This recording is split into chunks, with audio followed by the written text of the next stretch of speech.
ZipRecruiter.com/free. That's ZipRecruiter.com/free. ZipRecruiter.com/free. Download podcasts of our shows.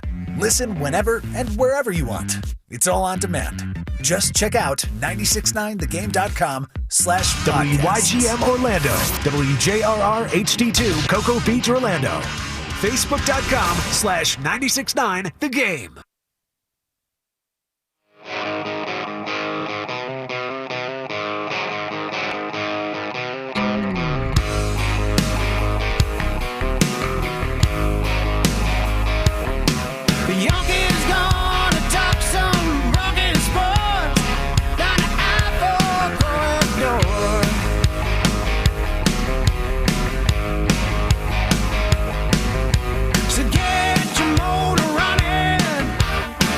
Time to put the pedal to the floor.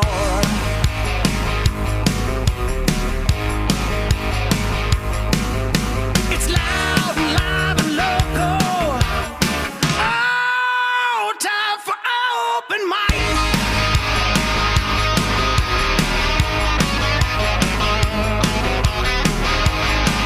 TGIF and happy day after the first round of the NFL draft. We are loud, live, and local every morning, 6 to 9:30 a.m. right here on FM 96.9 The Game and AM 740. Also HD Radio 101.1-2. If you want to watch us on social media, you can do that as well. Just go to the YouTube machine, look for the Open Mic live stream, and there we are. There I am. Mike Bianchi, the Bulldog sports columnist of the Orlando Sentinel. There he is, Adam Reardon, the deceptive intellect. And there he is, Austin Pastolka, the Sultan of Sound. Yeah, that's right, Mike. And someone ordered another round of beef today. Beef cake, bro, tanks all month long next month, let me tell you. Hope you're ready for all this beef on the stream. I'm ready for some prizes, too. You got a prize to give away? Oh, let me tell you, we got prizes today. We got Rays and Astros tickets, a 4-pack of tickets that we are giving away during the sound off. You can head on up to the Trop and watch the Rays take on the Astros tomorrow. Take on those cheating Astros. That's right. Tomorrow. Go boo the Astros. Have a good time. All right, obviously a big day in sports talk radio here on Open Mic. The NFL draft was last night, at least the first round of the NFL draft was last night. We are going to break it down. We want you to help us break it down. Give us a call, 407-916-8255. Tweet us at 96.9 The Game. We have a bunch of draft polls up as well. You can go vote on those at 96.9 The Game on Twitter. You can also text us in our Academy Sports and Outdoors text line. That's 50857. Our Open Mic early morning inspirational quote of the day from our favorite philosopher. Our favorite philosopher, the one and only Anonymous, who once said, "A diamond is merely a lump of coal that did well under pressure." End quote. Intellect? That's clever. That's a good one. No, I really like it. A diamond is just a lump of coal that did well under pressure. It means that, if you are able to face all the trials, tribulations, adversities, issues that life can put in front of you, which it will, day after day, it'll put the squeeze on you. There's no question. If you deal with those well, you too can be a diamond. Diamond hands to the moon. Diamond hands. There you have it. Right there. That is the deceptive intellect, who I thought was off today because I don't read my emails closely. Thought he was off on top secret assignment today. Next Friday. That's next Friday. Monday and Friday of next week. Oh, it's going to be a party Monday. Yeah. We're playing real music. Holy cow. All your favorite songs from the 70s, 80s, and today. In the 90s, they're like, well, what about us? Yeah. Well, I'd like to begin the show with the big sports story of the day, which was Tebow getting a tryout for the Jaguars. But But I'll begin with the NFL draft last night, and it was obviously eventful, especially up in Jacksonville, where the Jaguars made it official by making Clemson quarterback Trevor Lawrence the number 1 overall pick. Our state NFL teams were in the national spotlight last night, as were our state college players. Here's our state of Florida draft night recap. Compliments of Roger Goodell last night. With the first pick in the 2021 NFL Draft, the Jacksonville Jaguars select Trevor Lawrence, quarterback, Clemson. The fourth pick, the Atlanta Falcons select Kyle Pitts, tight end, Florida. With the sixth pick, the Miami Dolphins select Jalen Waddle, wide receiver, Alabama. With the 18th pick, the Miami Dolphins select Jalen Phillips, defensive end, Miami. With the 20th pick, the New York Giants select Kadarius Toney, wide receiver, Florida. With the 25th pick, the Jacksonville Jaguars select Travis Etienne, running back, Clemson. With the 30th pick, the Buffalo Bills select Gregory Rousseau, defensive end, Miami. Second pick in the 2021 NFL Draft, the Super Bowl champion Tampa Bay Buccaneers select Joe Tryon, linebacker, Washington. Who? Yeah, a lot of highlights from last night's draft. Obviously, 5 quarterbacks went in the first 15 picks, including Zach Wilson at number 2, Trey Lance at number 3. Justin Fields was the 4th quarterback selected. He went number 11 to the Bears. Alabama's Mac Jones, who many believe would be a top 5 pick. He dropped out of the top 10, but he did go to the New England Patriots at number 15. The Jaguars took Trevor Lawrence, obviously number 1. And then you heard Travis Etienne with the number 25 pick in the first round. Here's Trevor Lawrence talking about being the Jaguars' franchise savior. It's a great fit. Me and my family, we're just so excited to get down there. Thank you guys for all the support already. Like, we're not even there yet, and we definitely feel the love and the support. And I'm really excited just to bring some energy to the city and do everything in my power to get us back to where we want to be. So thank you guys so much. This is going to be a really fun year, and just know that once I get there, all my focus, all my attention is to making us the best we can be. So thank you guys. Better happen quickly, Trevor Lawrence. By the way, there was a big crowd at Jag Stadium last night for the draft party. Urban Meyer addressed the crowd of about 8,000 last night. If 3 years from now people respect and fear the emblem of the Jaguar, we've done our job. We've owned it. Now I'm going to ask you as a 904 in Duval, we need to own this thing together. You tell me, I'm tired of hearing about these other great stadiums. We're going to make this a great stadium together because we're going to own it. Have a great night and go Jags. Yeah, we're going to own it at the 904, aren't we, Urban Meyer? Duval. All right, so obviously you can't. I'm going to rip the Jaguars for picking Travis Etienne. Oh, come on. Yes, that's right. I mean, they had James Robinson last year. Obviously, that wasn't one of their main positions of need. Running back, James Robinson was one of the bright spots in the National Football League last year. Now, I realize Travis Etienne, maybe he turns into a star, but are you telling me, guys, that the Jaguars didn't have other needs besides running back? Are you kidding me? Sure, in the first round? They may have had other needs. They may have had other Yeah. That's a possibility. However, to bolster their new young star in Trevor Lawrence by bringing in someone that he knows really well, having a dynamic duo on offense, I think that is a great choice. Spoken like a guy who reads a lot of comic books. It's a dynamic duo. This is where you brought in a sidekick. You brought Robin to his Batman. Hey, we had this conversation. You were thinking, oh, maybe Kadarius Toney, who was drafted much higher than I thought he was going to get drafted. Yeah. But I was saying this all day yesterday. Look, get your franchise quarterback, but this team needs help defensively bad.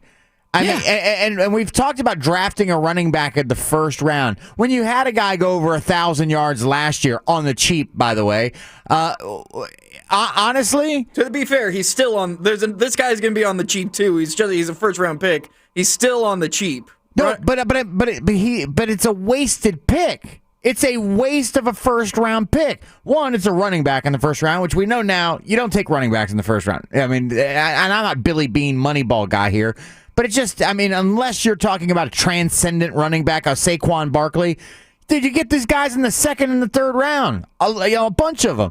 And you have other needs. You know, it reeked of this, and this is honestly what I thought. It was a college move. It was a college football coach move. It was a college football coach move. And no question about it. Listen, Trevor Lawrence can't argue with that. That means number one. Actually, I heard this. Mel Kiper said he was the 4th highest rated quarterback he's ever rated coming out of college, behind John Elway, Andrew Luck, and Peyton Manning. This is the 4th best, which, by the way, was interesting because the Colts drafted all 3 of the other 3. So how about that? If you're the Colts, you got all 3 of those guys. Oh yeah, that's right. The Colts did draft John Elway. Did. Yeah. So that pick you can't argue with, and then you're sitting there and you're going, okay, let me get a really good defensive player. I listen, for all the points that the Jags gave up, I don't care if it's a defensive lineman, I don't care if it's a linebacker, I don't care if it's a member in the secondary. You needed something. And how about your boy Greg Rousseau? Why not take him there? It could have been it could have been anybody. It could have been anybody. Who needs defense when you got a powerhouse of an offense? And again, when you can outscore it was a college football coach move. He drafted college football stars, not necessarily college football players who project to be good NFL players at positions you need. You know what he did? This was him say he went on about how that Travis Etienne can play wide receiver as well as running back, and it's his Percy Harvin. That's exactly what it is. That is exactly what it is. Yeah, that's what this move is. Hopefully, it works. Can he play safety? Can he play cornerback too? Because he may need him there more than anything else. Yeah.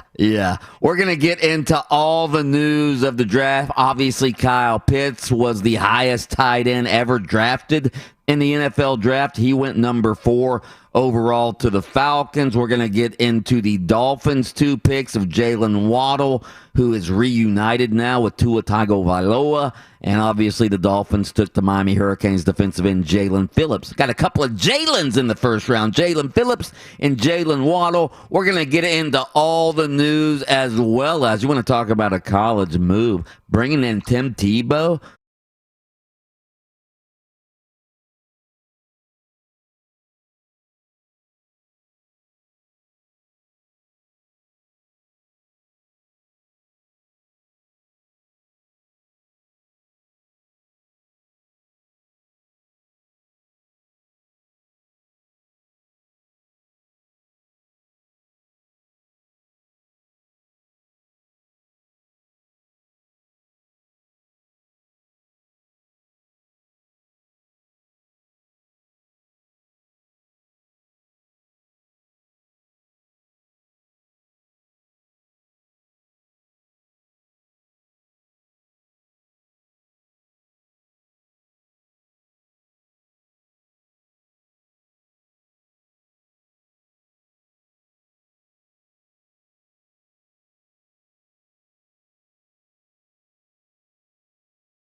Ah, little Bugs Bunny and Elmer Fudd singing "What's Up, Doc." Why did we just play that? Because it's National Bugs Bunny Day today, which brings us to our spontaneous text question. Spontaneous text question of the day. Spontaneous text question of the day. I think Bugs Bunny is the greatest cartoon figure of all time. I don't even think it's a question.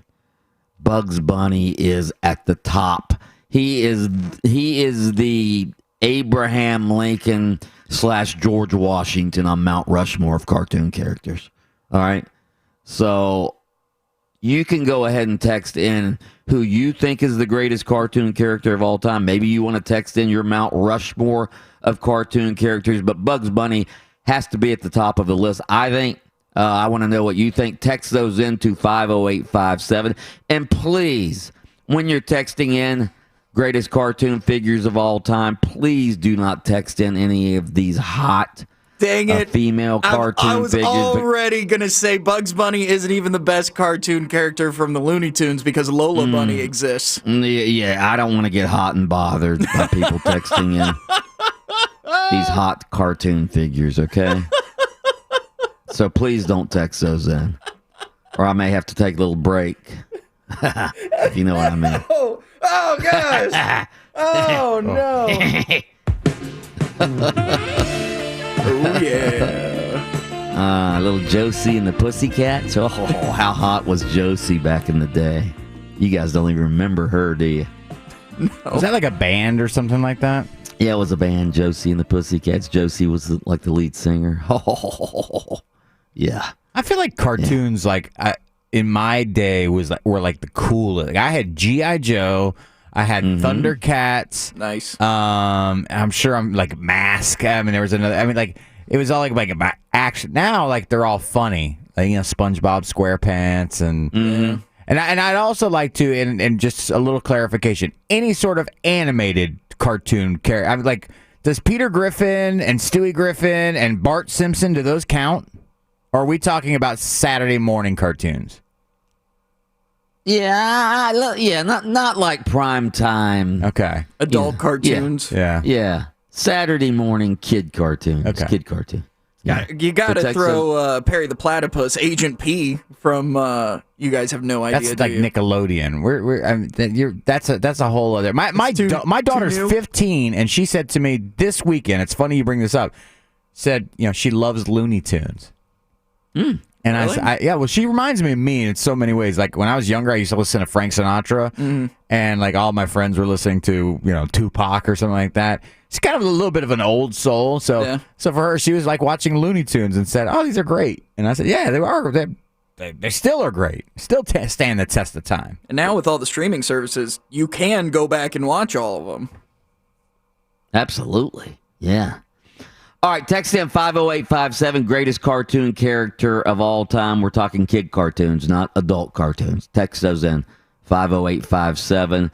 All right, we were just talking about Trevor Lawrence and the Jaguars. Obviously, he was the big story in the NFL draft. In fact, he's been the big story for a couple of months now since we knew that he was going to be the number 1 overall pick. Adam mentioned in the first segment that Mel Kiper said Trevor Lawrence is the greatest, or the 4th greatest quarterback he's ever seen coming out of college. The others were John Elway, Peyton Manning, who was 3rd? Andrew Luck, and then obviously Trevor Lawrence. Now, there's been a bunch of quarterbacks taken number 1 overall in the draft. I think there's been 26 in all. All right, there have been some great ones like Elway and Peyton Manning, but there's also been some busts like Tim Couch and Jamarcus Russell and Jameis Winston, if you want to call him a bust. All right, there's been some busts with the number 1 overall pick. In fact, there's probably been more disappointments than there have been hits with the number 1 overall pick. I'd have to go back and look at the list. Let me see if I can call up the list real quick. But here's the question I have for you. It's one of our poll questions, one of our supplemental polls. Do you think Trevor Lawrence is going to end up being the Jaguars' Jamarcus Russell or closer to the Jaguars' John Elway? That's the question. I mean, obviously you hope he's going – I don't think he's going to be Jamarcus Russell, all right? Because Jamarcus Russell, everything you read about Jamarcus Russell, he did not have the desire and want to be a great quarterback. I think Trevor Lawrence has that, but, you know, there are other quarterbacks. I think Jameis Winston had the desire and want to be a great quarterback. I just think he got put into a bad situation early in his career, sort of like Blake Bortles, even though Blake Bortles was the number 1 overall draft pick. So we've talked about this. Situation counts for a lot. What sort of team are you going to? I happen to think Trevor Lawrence is going to be closer to John Elway than Jamarcus Russell. All right, for one reason.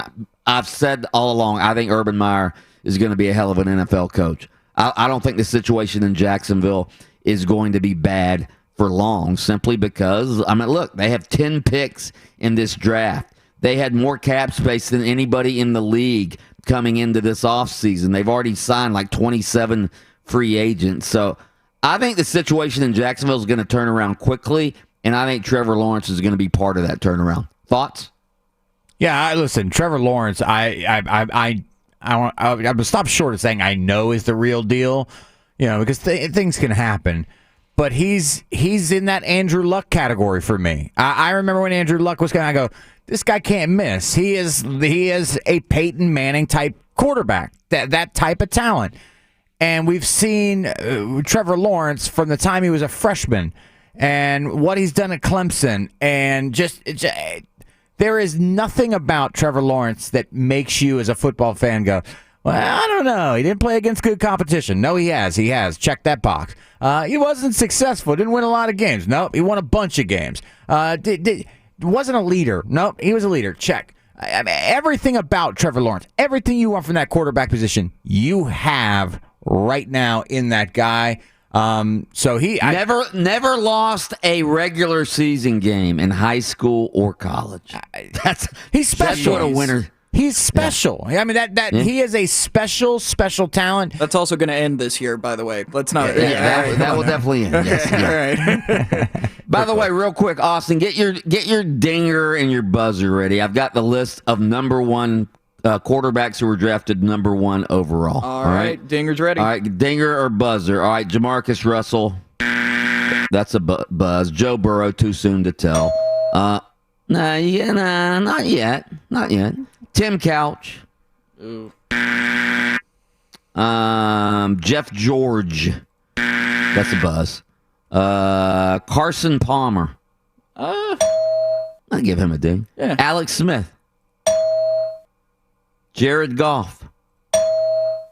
But he's not a bust. Oh, time out. What is are we doing the sentimental Alex Smith Bing there? I mean, the guy came back from bad leg. Alex Smith was a starting quarterback for a while for the Chiefs, okay, so he started for a while. But he's not a bust. But you buzzed Jeff George. Jeff George started. I don't know who Jeff George so you is. buzzed Jeff George just because you didn't know. I buzzed him. I don't know who the hell Jeff George is. If I haven't heard of him, he's crap. All right. I'm going to look at the stats between Jeff George and Alex Smith, and we'll see who's getting buzzed here. Okay. I'm gonna buzz this one, although Adam probably will not buzz. Vinny Testaverde. Yeah. Do you know who Vinny Testaverde is? Yeah, I know, but he was colorblind. He threw a bunch of interceptions. Yeah, plus he was a bust for the team that drafted him, the Bucks. Yeah, but that's when you get drafted to a bad team. I mean, but if he was so bad, he wouldn't have lasted in the NFL for like 20 years. Okay, whatever. If you're gonna buzz Alex Smith, you got to buzz Vinny Testaverde. Alex Smith lasted a long time too. So anyway, all right, we're gonna get to the rest of these coming up. I don't, the rest of them are pretty much. There's a couple of buzzes in there, and actually, there's probably more dings than buzzes when I'm looking down this list. I'm at Drew Bledsoe, even though he got supplanted. Jim Plunkett, Mike Vick. How about Drew Bledsoe? You just happen to be the second best quarterback on your team to Tom Brady. Cam Newton, Terry Bradshaw, John Elway. These are all dings, I think. Yeah. Matthew Stafford, I'd even ding him. Oh, yeah. Of course you ding Oh, him. yeah. Andrew Luck, Vinny, I would buzz. Carson Palmer, we already did. Jeff George, we already did. Steve Bartkowski, I'll ding him from way back when with the Falcons. The Falcons, Yeah, Sam Bradford, I'd buzz him. Buzz him. Sam Bradford. Really? Yeah. Kyler Murray, still too soon to tell. Jameis Winston, I'll buzz him. David Carr, David Carr, I'll buzz him. Yeah, so that's your list. Listen, Jameis Winston should not get buzzed because the only quarterback they could find to be better than him in Tampa was a guy named Tom Brady, okay? That's it, okay? All right, straight ahead. As big a Tim Tebow fan as I am, come on now. What in the hell is going on, Timothy Richard Tebow? Let's talk about that next on Open Mic. Open Mic, the best radio show in town. Isn't that right, Urban Meyer?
FM 96.9 The Game.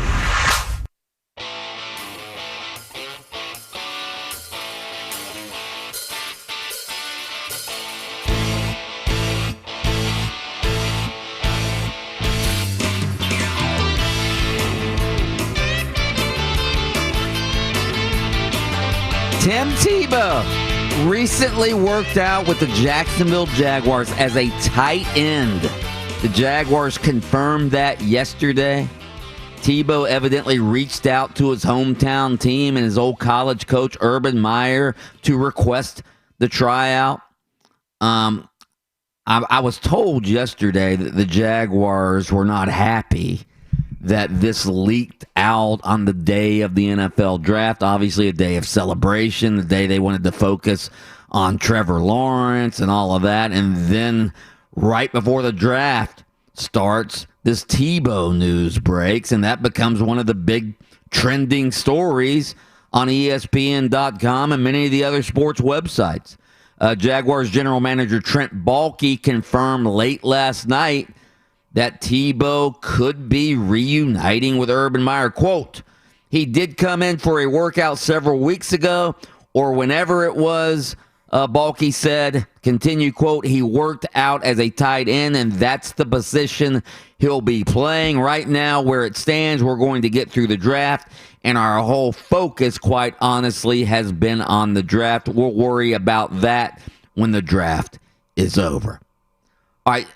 Would you guys say that there is no bigger Tim Tebow, call me what you want, sycophant, fan, whatever, in the media than I am? Yeah, you're number one. Yes, you're borderline fanophile. Yeah, yeah. I mean, I think the guy's going to be president of the United States someday. That, and I wrote that back when he was in college, for crying out loud.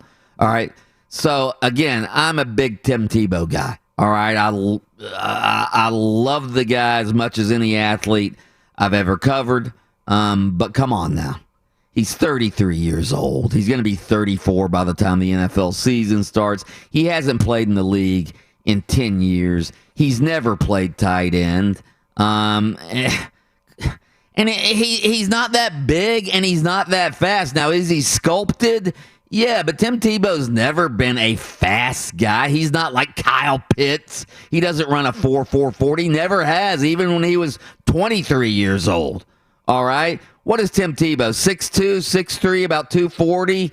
I mean, as far as NFL tight ends go, that's undersized and and doesn't have the speed. I mean, you look at guys like Gronk and Travis Kelce and, go down the list. George Kittle, these guys are 6'5", 6'6", 250, 260 pounds. If this were 10 or 12 years ago, in fact, I wrote it 10 or 12 years ago. Urban Meyer should be the head coach of the Jaguars. I'm going to go back and find the column. Urban Meyer should be the head coach of the Jaguars and bring in Tebow and build a system around him at quarterback and see what happens. I really believe that if that had happened 10 or 12 years ago, sort of like the Baltimore Ravens built an offense around Lamar Jackson, I think Tebow might have been a success as a quarterback in the NFL. Not a tight end. Not a tight end. I mean, good Lord. 10 years ago, I would have been excited about this. I'm not excited now. Now, you know what really bothers me about this whole thing is when What are you laughing at, Pistolka? Well, what's Pistolka laughing I'm at? laughing at the fact that you are such a diehard Tebow guy that what you. Well, he's not alone. There's, they'll go, hey, remember that one playoff game? Yeah, that one proved it. playoff game where. But my point is. Nobody, unlike all other or most other first-round draft picks, Tebow was a first-round draft pick. Let's not forget that.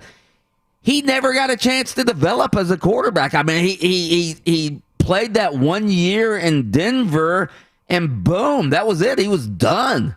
He never started another game after the playoffs. Yeah, and they won games with him, but they were winning games like 13-6, and it was and he had the big playoff game. But they also nobody ever, I mean, he sort of got thrust in as a starter who was the starter at Denver? Kyle Orton. I think was the starter, and then Tebow. He never got an offense built around him, around his skill set, in my opinion. Well, they definitely molded the offense around what he did because that's how they were winning games, 16-13. It was. We went back to the 1920s. There's a quarterback going to keep it again. Okay, we got 3 yards. So anyhow, the thing that bothers me most about this story coming out is that when he was in the NFL as a quarterback in his physical prime, and people sort of kind of looked at the book and said, all right, well, we don't think this guy can play quarterback in this league. We've made that decision. Like it or not, they made that decision. Yeah. And they said, hey, if you want to stick around this league, now, you are in your physical prime, here's some positions. Tight end, H-back. And he refused. Too good for that. Now, when we fast forward, 6, 7 years later? 10 years. Through a minor league baseball contract. He hasn't played in the league in 10 years. Now he's calling up NFL teams asking for a tryout? And he got one? Well, only because it was Urban Meyer. Listen, I get that part. I tweeted this out. This has like Kardashian vibes to me. That literally we're only watching this guy not for his talent, but because of the fame. So he becomes more... Oh, there's no question. Even I'll agree with that. Yeah, Tim Tebow is just famous. He's not talented. He's famous. Because he's not going to... if he makes the NFL roster, for a guy who hasn't played in the league in 10 years, make no mistake about it. He ain't making the team because he's one of the 32 to 64 best tight ends in the NFL with guys who've been playing that position for 10 years, 6 years, 4 years, through college and all that stuff. He's making the team because he's from Jacksonville, he's reunited with Urban Meyer, and the Jags would love to sell some more tickets. Other than that, it is like watching the Kardashians of sports right now. Just went from baseball, retired from baseball. I'd like to announce my retirement from baseball. I'd like to. Did he say spend time with his family? Did he do the Urban Meyer spend time with his family and then 6 months later look for a new job? He did not. But again, if this had been 10 years, ago when the Jaguars were miserable and uninteresting and irrelevant, I would have no problem with them signing Tim Tebow just to sell tickets and make it interesting. But they don't need that now. They have Trevor Lawrence. They're already interesting. They're already relevant now. They don't need a publicity stunt like this. And again, I love Timothy Richard Tebow, but Adam's right. This is just if he makes. In fact, if I were Urban Meyer, I'd go, Tim, come on now. It's going to look bad. It's going to look bad if I sign you as a tight end and just as a publicity stunt. So, yeah, I totally agree with Adam Reardon on this. And I never thought I'd say that about Tim Tebow. Sorry, Timmy. All right, we do have a supplemental poll on this. How'd you word that, Austin? The supplemental poll is this. Is Tim Tebow perhaps playing tight end with his hometown Jacksonville Jaguars and old college coach Urban Meyer more of a possibility or a publicity stunt? It actually is a possibility, but if it happens, it's a publicity stunt. It's not because they need him at tight end, for crying out loud. All right, go vote at 96.9 The Game on all of our polls right around the corner. The biggest draft day news in the NFL probably really had nothing to do with the draft. That's next on Open Mic. Open Mic, the best radio show in town. Isn't that right?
Fox and Sonos, an iHeart radio station.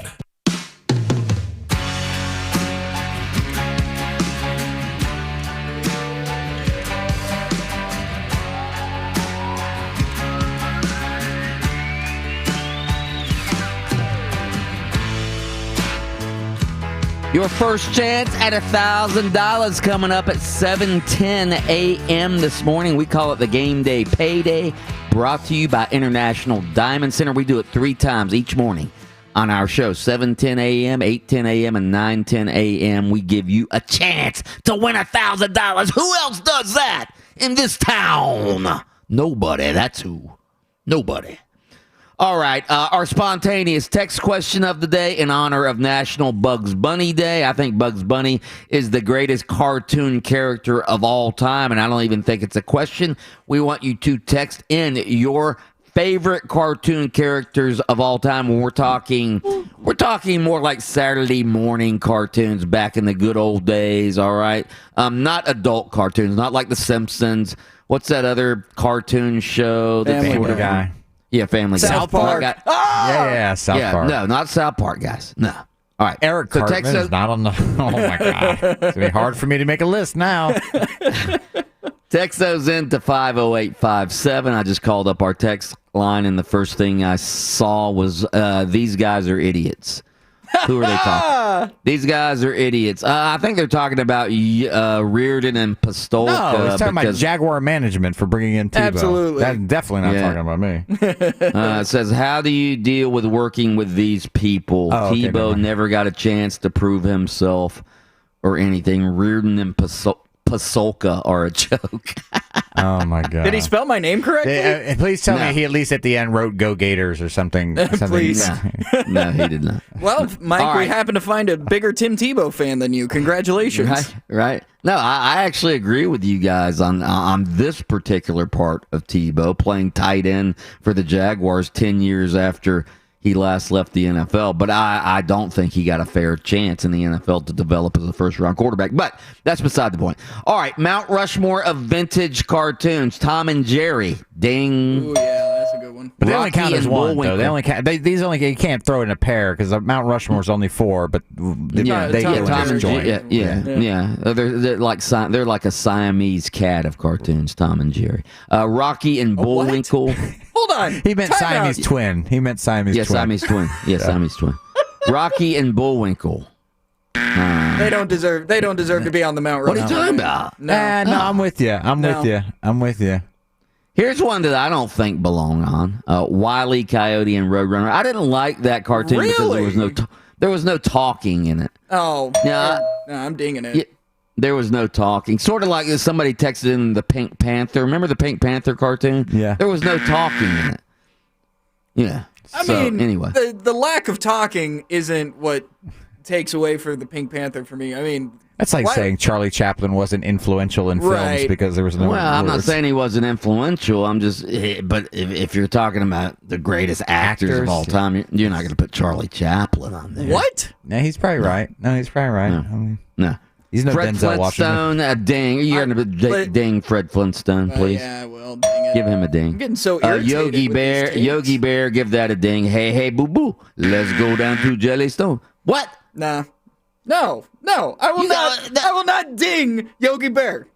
How can you buzz Yogi Bear? Because he is not a top 4 animated character. Okay, he's great. Does he belong in the Hall of Fame? He's a Hall Absolutely. of Famer. He's just not a Mount Rushmore. not a Mount Rushmore. I can listen. How about but some of Scooby-Doo? these What about aren't Mount Scooby-Doo? Rushmore. Some of these. Scooby-Doo is absolutely a ding.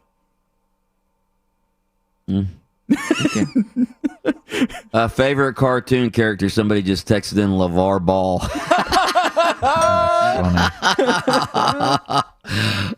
He is a caricature of himself. There's no question about that.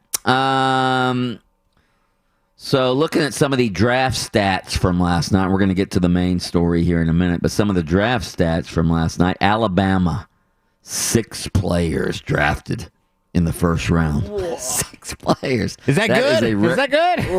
Yeah. That's a record. In fact, they supplanted one of your Miami teams back in the day. who had, I believe Miami at one point had, I think they had the old record of 4 players. Was that in drafted. 2001 or would have been I 2000? thought we had 5 at one point, but I mean It might have been 5. Who's counting? Where I'm looking for the stat here. I can't find it. Northwestern Anyway. actually had 2 players go.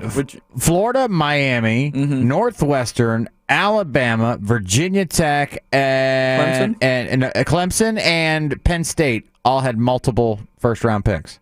And then the rest were Alabama. No, that's Alabama no, had yeah, 6, but I mean, all those other schools had at least 2. Wow. Alabama, unbelievable. Unbelievable. So the 6 Alabama players drafted in the first round. Obviously, Jalen Waddle went to Miami with the number 6 pick. Patrick Surtain went to the Broncos with the number 9 pick. Devontae Smith went to the Eagles with the number 10 pick. Mac Jones went number 15 to the Patriots.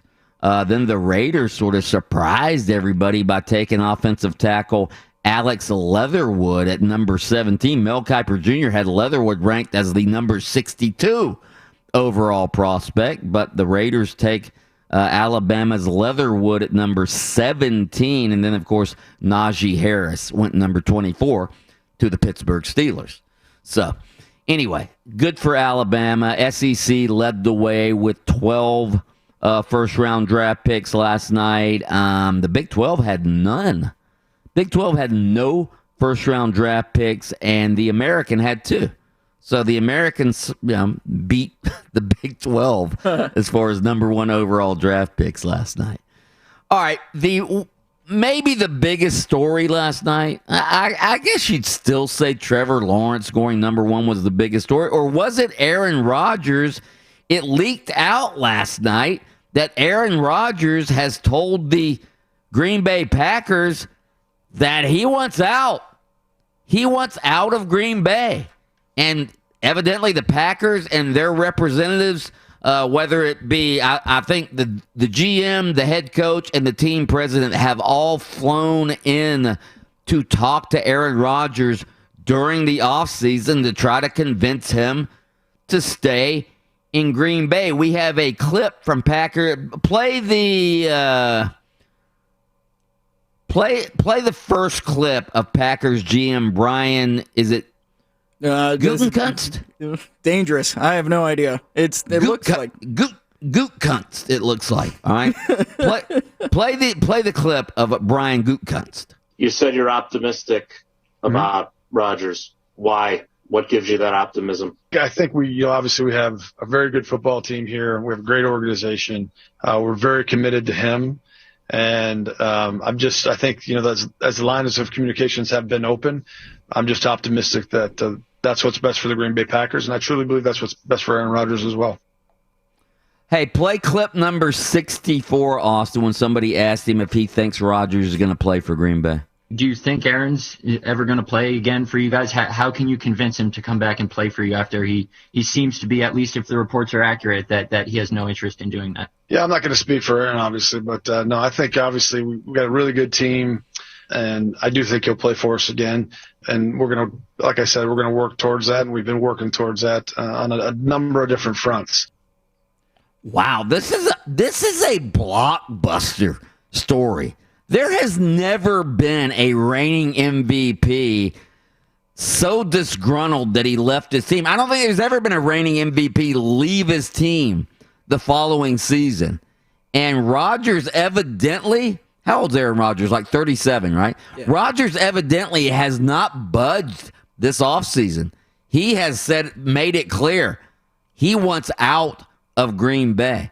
Austin Pastolka, being the Packers fan you are, how do you feel about this? I've been drinking heavily since the news came out yesterday. Wow, you got a quarterback in the first round last year. I know. You were prepared for this. Good work. I tweeted out that I should go purchase a Jordan Love jersey real quick. But, it is frustrating to see because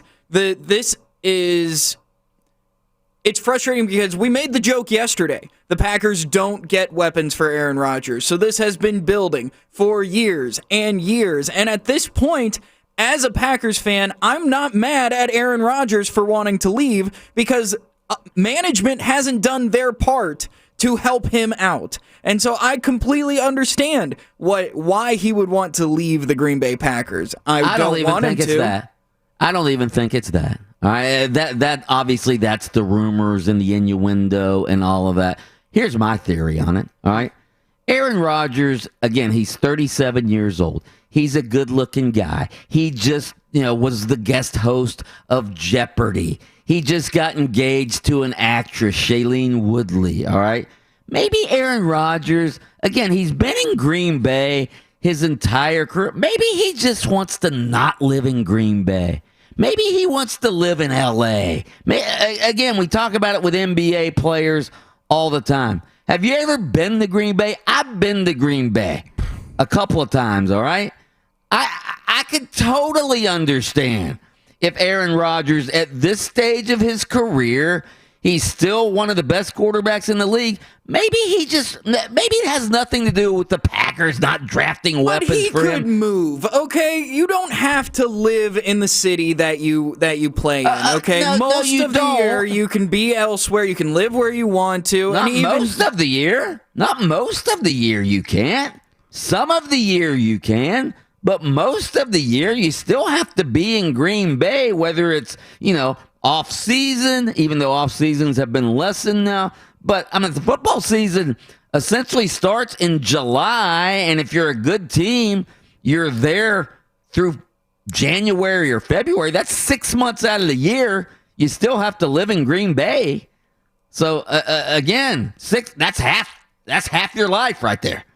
That you're living in Green Bay. I actually heard somebody yesterday, and it makes some sense, and they used the John Elway comparison. Remember when Elway told the Colts, if you draft me, I'm going to play baseball. I've got options here. I don't have to play in the NFL. I can be successful elsewhere. Sure, people are, a lot of times you'll call players bluffs, and dude, you're going to leave all this money on the table. You mentioned Jeopardy. He's on the short list to become the Jeopardy host full-time, as he's been sort of auditioning for that. And he's got a great relationship with Barstool and the Pat McAfee show and all that sort of stuff. But do you know what Alex Trebek was making a year to host? $10 million. $10 million. So let's just assume that the bidding would start there, or the offer would start there, maybe even a little bit more. This guy has the opportunity to make $12 million a year, hosting a game show, not getting hit by 300-pound NFL defensive linemen, not having to live, as you mentioned, Mike, in the frozen tundra of Lambeau Field. So the dude has options. So I was waiting last night. Really what I thought was going to happen is, with the 6th pick, the Dolphins have traded it to Green Bay, I thought so, along with Tua Tagovailoa, for Aaron Rodgers. That's really what I thought was going to happen last night. I was waiting for that tweet to come across. I was waiting for that to happen. Seriously, I thought it was going to happen. God, Tua's hip in the frozen tundra would last about one game. It snapped. Well, think about Tua's hip right now. Down in South Florida, this guy feels a thunderstorm coming on like 4 hours before he gets there. Wow. So instead of a Jeopardy host, Tua could just become a meteorologist in the area. Hey, look, the cockroaches are scurrying about, and Tua's hip is acting up. It must be some weather coming. Yeah. All right, let's pause for station identification. WYGM Orlando, WJRR HD2 Cocoa Beach. Listen live on iHeartRadio. Now. No, seriously, do it now. What you reading there, honey? It's very exciting stuff, you see. It's the front page of the internet.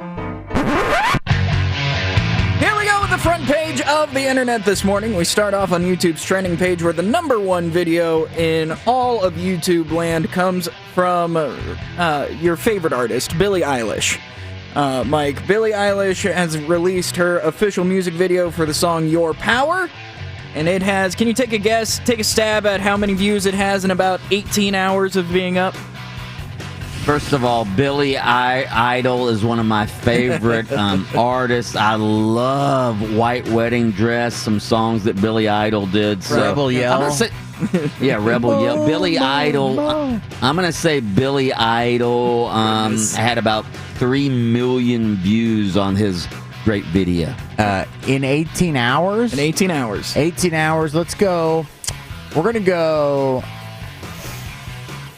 2 million per hour. That's probably even still low, isn't it? That's so. Oh gosh, that's 36. Yeah. That's high. Oh, that's high. That's okay. very high. Right. Oh, that's very high. Okay, well, $1 million an hour, 18 million. Billie Eilish, not Idol, 10 million views. She's losing her step. 10 million people wanted to listen to her music and get depressed. That's correct. Night. No, Your Power sounds like a motivational song. Yeah. Kind of song you listen to while you're on your Peloton in the morning. Oh, really? She's got a motivational song? She's kind of changing her tune a little bit from the creepy depressive music, and it's still a little creepy, but it's got more positive vibes. She used to write songs that were sad about breakups and stuff like that. Now she's like, come to grips with the fact that she's single. We've all gone through that. And then you kind of have that power afterwards. You're like, oh, yeah. You want a female vocalist who's motivational? How about a little Olivia Newton-John? Let's get physical. Physical. Yeah, that's motivation. That's what you want on your Peloton. Goodness. Also on YouTube's trending page, are either of you guys fans of the show Dexter?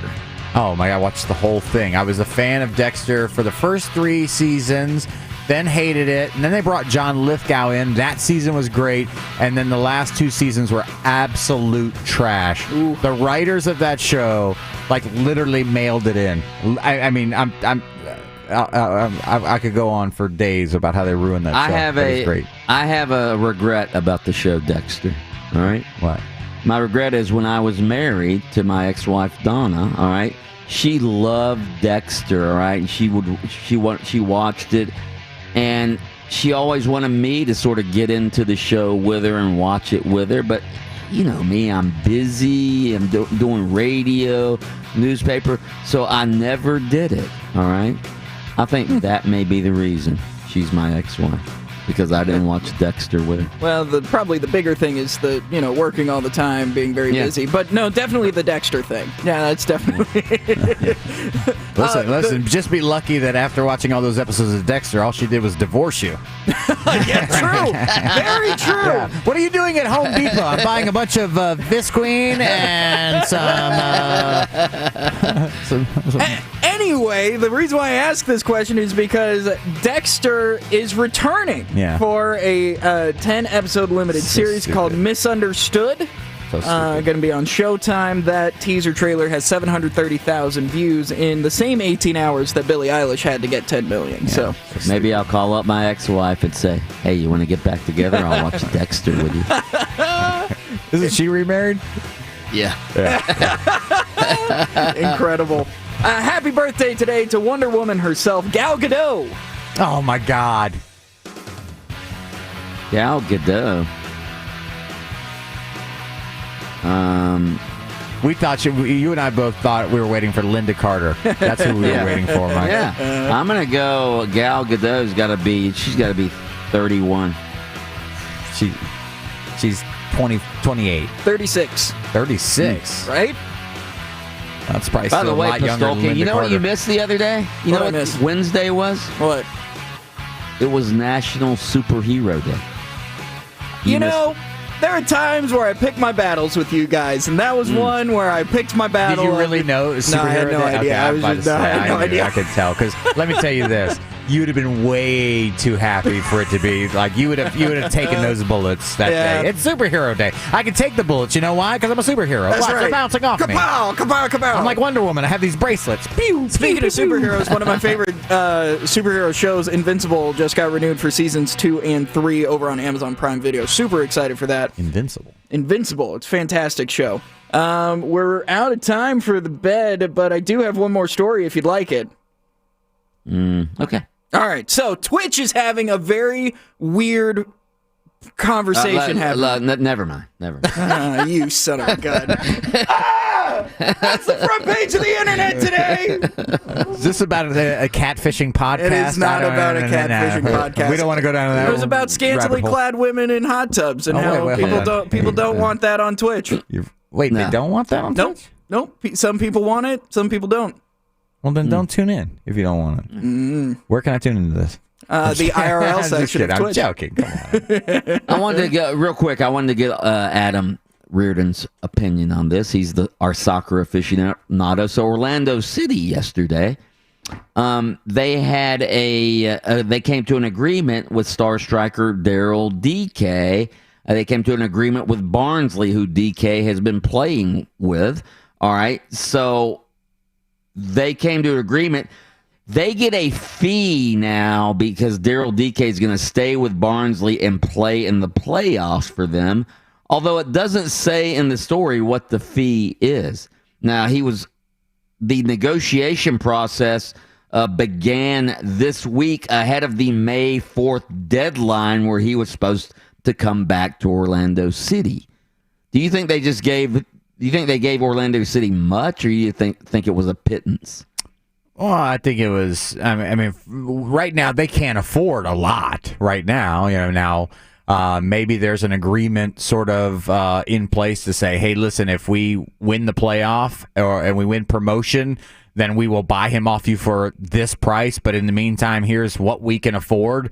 So it sort of benefits both sides. But Barnsley doesn't have $4 million to get or anything like that, or even $1 million. But I'm just wondering. Yeah, I'm not saying that. I'm not talking about buying his contract. I'm just talking about the fee to allow him to play in the playoffs.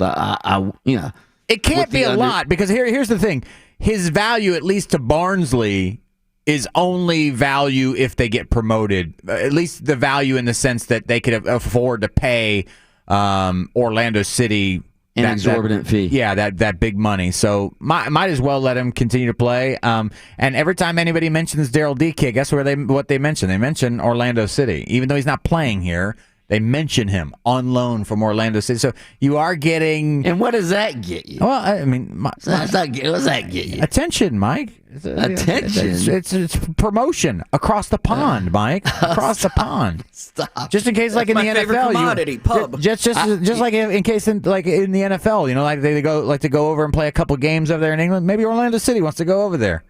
Yeah, but they're going. I want cash. All right. Cash. I don't want exposure across the pond. I want either cash or I want my star striker back to help me win games so I can win the championship over here on this side of the pond. All right, right around the corner, it is the sound off. But first, we have your chance at $1,000. Now, here's your chance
That is the sound off music.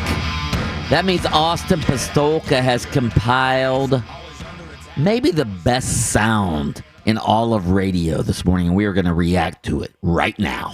Do you expect to start week 1? I mean, my mindset always going in is that, like I said, I'm going to earn everything that I get. So coming in, I don't have any expectations from anyone else other than myself. You know, I expect. All right, you can just cut this off right here. Cut it off now. Okay. You can just cut that. Yeah. Okay. So Trevor Lawrence, he's not gonna be the starter week 1, right? Because he's got to earn it, obviously, right? Here's how he should just play the question part of that clip. It's almost kind of like a weight lifted off my shoulders. No, the question. Sorry. No. Here you go. Do you expect to start week? All right, right there. Duh. Yeah. You moron. What, you think I'm not? What, you think Gardner Minshew is starting week 1? Are you kidding me? No more questions for this guy. Good Lord. Of course he's starting week 1. Who would even ask that question? It's so stupid. I can't get over it. Oh, goodness. Sound off. I'm going to give it everything I have. You know, I worked as hard as I could for this moment, and there's not another team I'd want to play for besides the Jets. So I'm going to give it everything I have, and we're going to be a special team, baby. We're going for the Super Bowl. I love the NFL draft for all the freaking lies that are said on TV. Zach Wilson wants to be a Jet. Jets, Jets, baby. Going to the Super Bowl. They're going to the Super Bowl, Adam. Lord knows that there is one place young Mormon boys can't wait to get to later in life, and that's New York City. You know, New York City, baby. Yeah, you know, I mean, other than Vegas, Sin City, you know, there's no place that young man would rather be than New York City. Listen, that you sure you wouldn't have liked to play in Jacksonville and been the number 1 pick? You sure about that? All the places you've ever dreamed. Look, being in New York is great if you get it right. Problem is, you got drafted by the Jets, not the Giants. The Giants have proven, at least during my lifetime, they've been able to get it right. The Jets, I'm still waiting. Okay, I'm trying to think. The last time the Jets were good. Semi-good. I mean, it's been so long. Oh, Matt Sanchez took him to the AFC Championship game a couple years with well, his brother Mark did. His brother Mark Sanchez. Yeah, Mark Sanchez. Well, Rex Ryan was the coach. That's right. Yeah, but that always felt like a blip on the radar. I'm talking about like you've established yourself as a franchise that is going to be in the playoffs, going to be a tough out during the season. The Jets don't have that, and haven't had that in a long. I'm really honestly trying to rack. Like Ken O'Brien, I think, was the quarterback. The Jets are sort of like, the Jaguars had that one fluky season a few years ago where they made it to the AFC Championship game. That's sort of like the Jets. They had a fluky season or two, but other than that, they've been pretty much abysmal in the role. Yeah, they've been a bad franchise. We'll see if they can turn it around and how excited he'll be about being there in 2 years.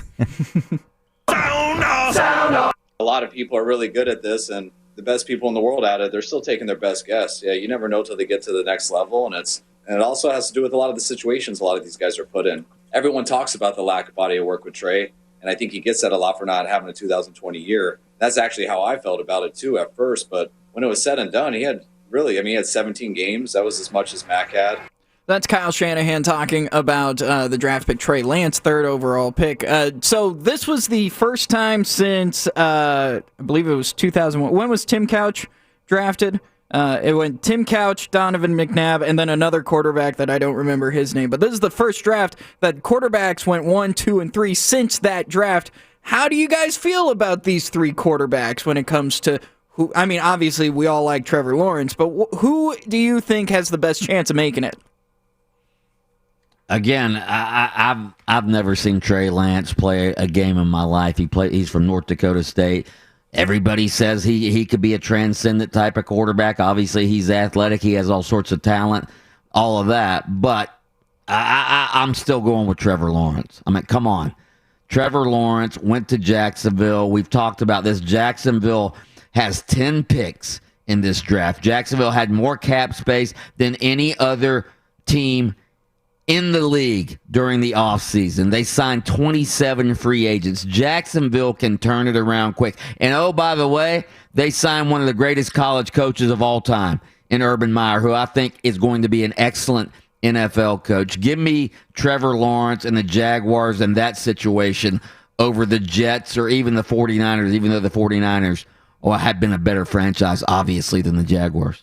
Yeah, no, I would say, take Trevor Lawrence out. I think everybody will take Trevor Lawrence. If you ask the question of these next two, which has the best potential, I would say it's probably Trey Lance because I'm not sold on the competition either one of those two guys have played week in and week out. Obviously, one playing at BYU, one playing, I guess, North Division Dakota I AA. Yeah.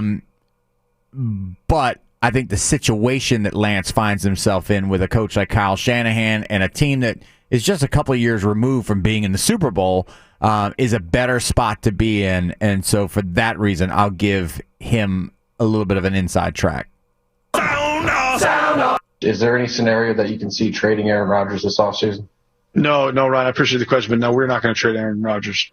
Whoo, Brian G. I don't know how to pronounce his name, and I'm not going to risk it.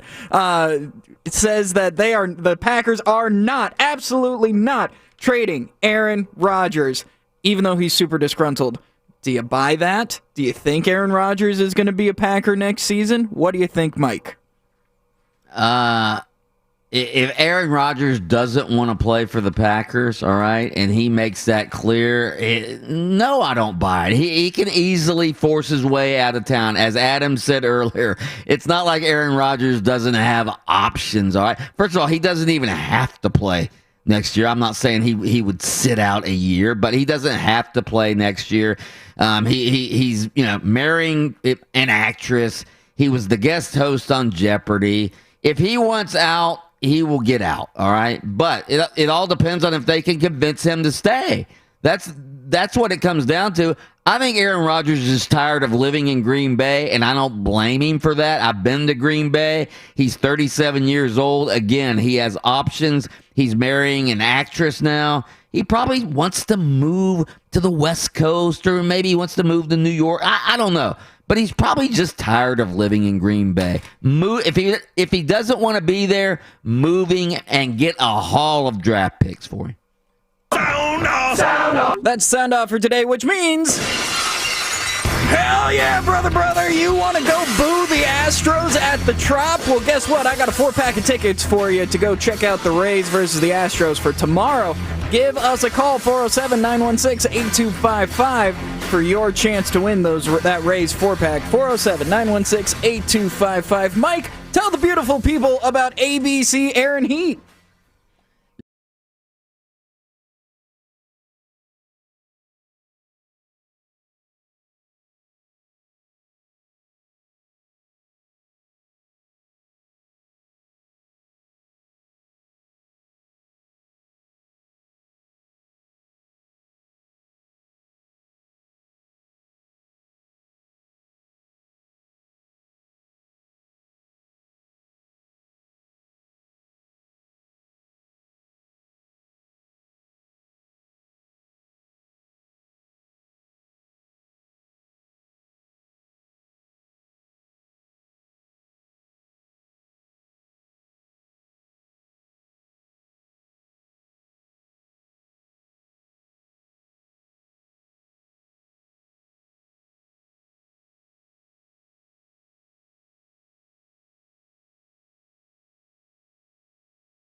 dirty, shady business politics is. So a lot of college football players and coaches in the state of Florida, even ADs, spoke out yesterday in opposition to a bill that would delay for a year the state's plans to allow college athletes in the state of Florida to make money on their name, image, and likeness, to make money on endorsements, essentially. Florida State quarterback, former UCF quarterback Mackenzie Milton, Miami quarterback De'Aaron King, Gator coach Dan Mullen, Miami coach Manny Diaz, FSU coach Mike Norvell, they all are asking Florida Governor Ron DeSantis to veto a bill that, again, would press pause on the state's name, image, and likeness law. It was supposed to take effect July of this year, and now they have delayed it. The state legislature has delayed it for a year. This is what Mackenzie Milton tweeted yesterday. Are we serious right now? Are we serious right now? That little black line in a bill with more than 70 pages to continue to screw all these athletes. Make it make sense. Hashtag not NCAA property. Tweeted De'Aaron King, Miami's quarterback, quote, "Don't back down now. Let us profit off our name, image, and likeness. We deserve it." And again, Manny Diaz he blasted it. Dan Mullen blasted it. Mike Norvell blasted it. Again, this is ridiculous. You can agree with name, image, and likeness if you want, all right? Some people don't agree with it. Some people do. I can understand it. But these politicians, they stuff the name, image, and likeness delay. They put that and crammed it into a charter school bill. All right, that was the original bill. Was a bill focused on statewide charter schools. All right, then they crammed this name, image, and likeness delay inside the charter school bill. They also crammed the transgender female athlete bill inside this charter school bill. So essentially, you have a bunch of different pieces of legislation crammed into one bill, and now Ron DeSantis is either going to okay it or ratify it, or he's going to veto it, all right?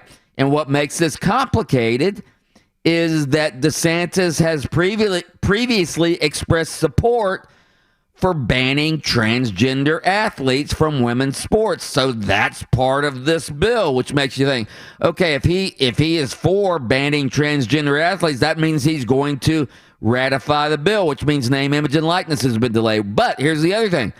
Ron DeSantis has come out in favor of athletes being able to profit off of their images. So he's got some decisions to make here as a politician. And again, I don't know why the state of Florida politicians even messed with this. Why are they even messing with name, image, and likeness? If you're gonna make it a law, then make it a law. Well, why are they backing out now, Adam Reardon? Any clue whatsoever? No, listen. I have no idea why they're backing out now. But I will say this: that Ron DeSantis at least has the opportunity to do right by everybody. And that is to say, no, I'm going to go ahead and knock this down. Now, again, there's a lot of time that goes into these things, but he needs to recognize that there's just normally these things pass and then they get approved and they go through and nobody notices them. But these two issues that got lumped in with the charter school thing have become major hot button topics that have all of our attention on the right and on the left. And I think that if you're DeSantis and you have aspirations, maybe larger aspirations, it'd be good not to alienate too many people. And so you should say, listen, I can't put this through because it has too much stuff in there. These things need to be sort of standalone things that get worked out because they're too important of an issue for us to lump it all together, good and bad, and then throw and then have it stick through some bill that had really nothing to do with either of those two things. So I'm cautiously optimistic that with the pressure he's going to get from the LGBT community, obviously these college athletes, college coaches, college football fans, the pressure he's going to get from people, I think, will cause him to do the right thing because I think he has larger aspirations in the future. I'm fingers crossed on that. Fingers crossed that he shoots this thing down. And plus, he has the perfect out. All right, he has the like for all of his conservative colleagues who want him to uphold the transgender athlete bill. He has the perfect out now. The perfect out is, hey, I would have approved this, but you got this name. You put this name, image, and likeness thing in here, and we've got to do right by the college athletes, so I'm just going to veto it, and we'll study the transgender thing at a later date. Yeah. So and he can look at those people and go, "Hey, what's the rush here? We've not had an issue with the transgender. We can push this. We've had a bigger issue with the name, image, and likeness. That's a more pressing issue in this state and in this country than the transgender law that they were trying to push through." Yeah, which isn't an issue at all in the state of Florida. You guys are absolutely right about that, but the one thing you have to remember is that people care. From what I've seen on social media, what I've seen in news headlines, what I've seen all across the internet, is that people care more about the transgender thing than about name, image, and likeness. Okay? Because for many people, name, image, and likeness is just an inevitable. It's just going to happen eventually. They don't care if it happens now or next year. People care more about banning or not banning transgender female athletes. And so that's the hot button topic. And so does he garner more support from his constituents because that's what they care about right now, or does he do what you guys do? That's kind of the question mark here. You know what I mean? I'm reading here's why they stuffed the name, image, and likeness into the charter school bill. According to Senator Travis Hudson, who authored the amendment for name, image, and likeness to be part of this charter school bill, he said they opted to delay it because he didn't want any schools or athletes to face punishment or sanctions if the NCAA decided to stick to its rules that conflict with the new Florida law. All right. Again, why are state politicians worried? I mean, they didn't worry about the NCAA when they passed this law. Why are they worried about the NCAA now? And by the way, the NCAA has made it pretty clear that they aren't going to buck state law in these different states and make these athletes ineligible. Well, wait, let me ask you this. Then why is he voting on something where the NCAA already has rules for transgender athletes then? I don't know. Yeah. I don't know what I don't know if he sponsored this part of the bill, the name, image, and likeness. I don't know what his stance is on transgender athletes. So, anyway, that is the issue. Hopefully, Ron DeSantis does the right thing and gets rid of this convoluted, partisan, just a mess of a bill. I mean, you're cramming all of this legislation into one bill. Have some guts. Vote on everything separately. Okay? Vote on these major issues separately and have the guts to do that. Don't put them all in one bill so you can cloud the issue. That's ridiculous. That is politics at its worst. All right, straight ahead, we are going to get back to the NFL draft. Are you guys ready to give out some grades? Let's give out some grades next on the NFL draft. That's next on Open Mic.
put the pedal to the floor.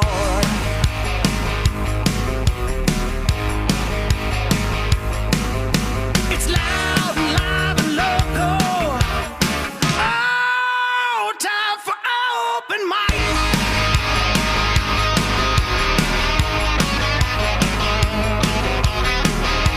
Welcome back to Open Mic on this day after the NFL Draft, Friday morning.